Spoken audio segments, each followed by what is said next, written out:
We are all sellers and buyers.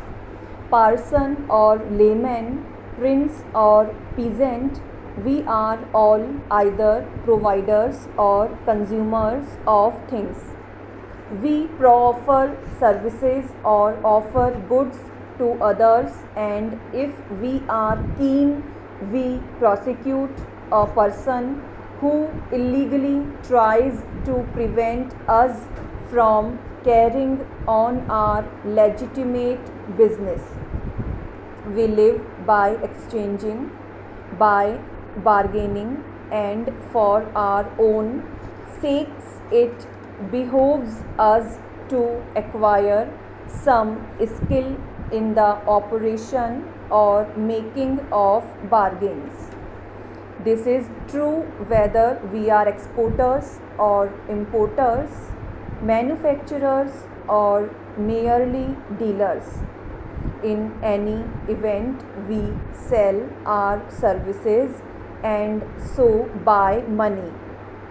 This money we exchange into those things we desire most and which are provided by others, into the necessaries and comforts of existence, a beautiful house, an extensive library of permanent value, or whatever we may prefer to add to our reasonable enjoyment of life.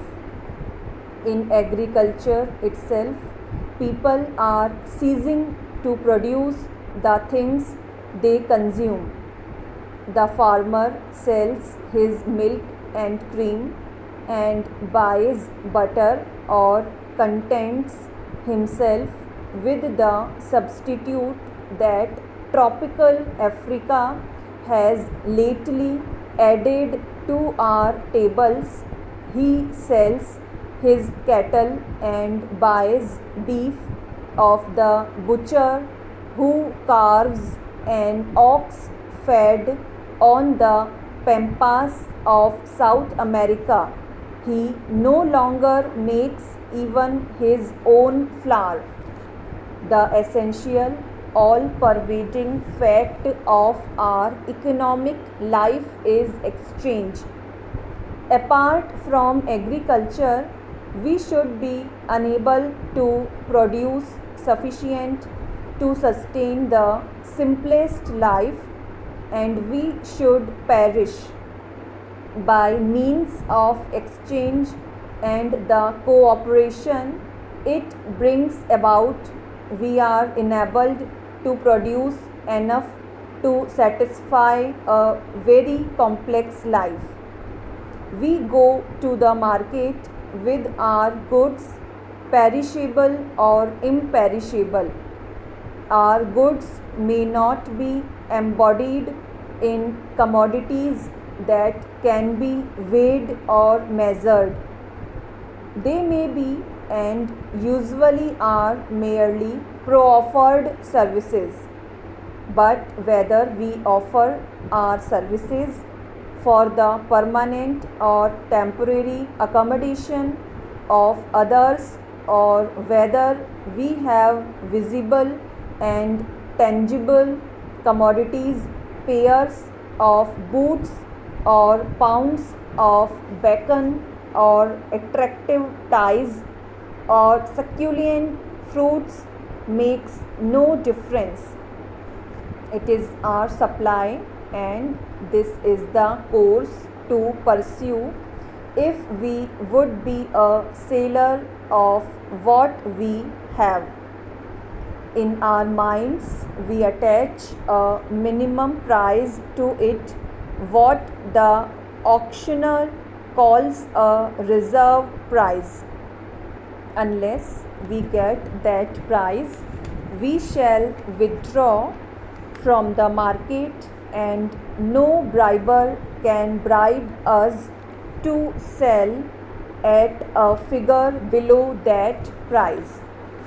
Para change.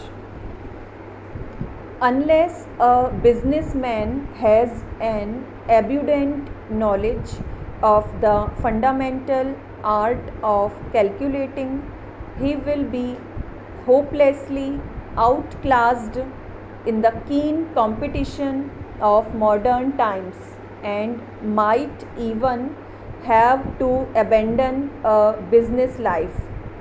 An apparently trivial amount, a tiny fraction, may make the difference between profit and loss and turn a favorable amount into an adverse balance. In no branch of commerce is this more evident than in transactions with the continent and other parts of the world. So many factors have to be taken into consideration that the middleman by whose offices such transactions are settled must calculate to a nicety.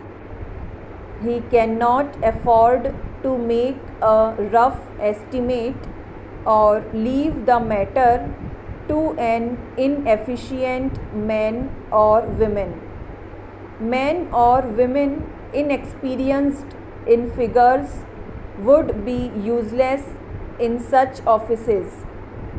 He carries on his business of bill broking, of buying from those who have credit abroad and selling to those that seek credit largely on borrowed money for which he pays interest. He cannot charge very high for his services for two reasons. Other brokers are available and there are other ways of settling debts than the buying of a draft to send abroad.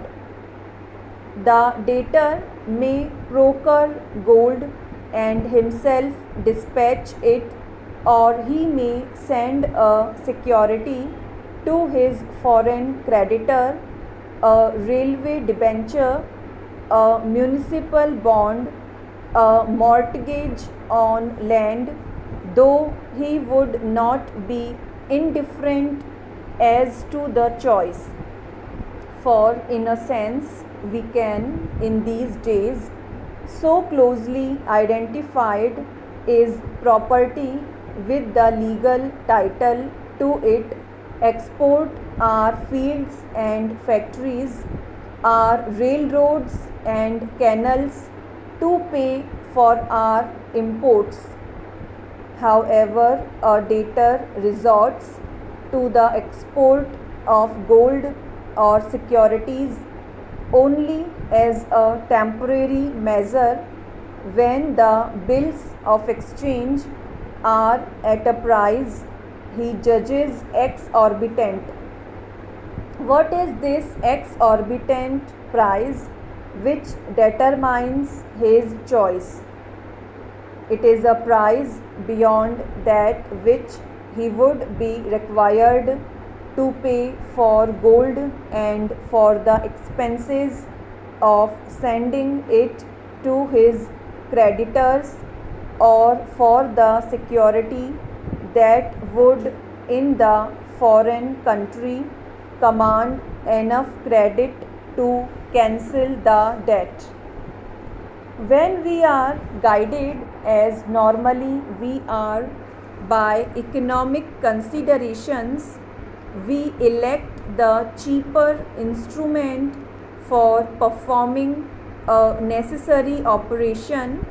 We do not give good money when poorer will suffice. That would be detrimental to our business, as the audited accounts would afterwards show.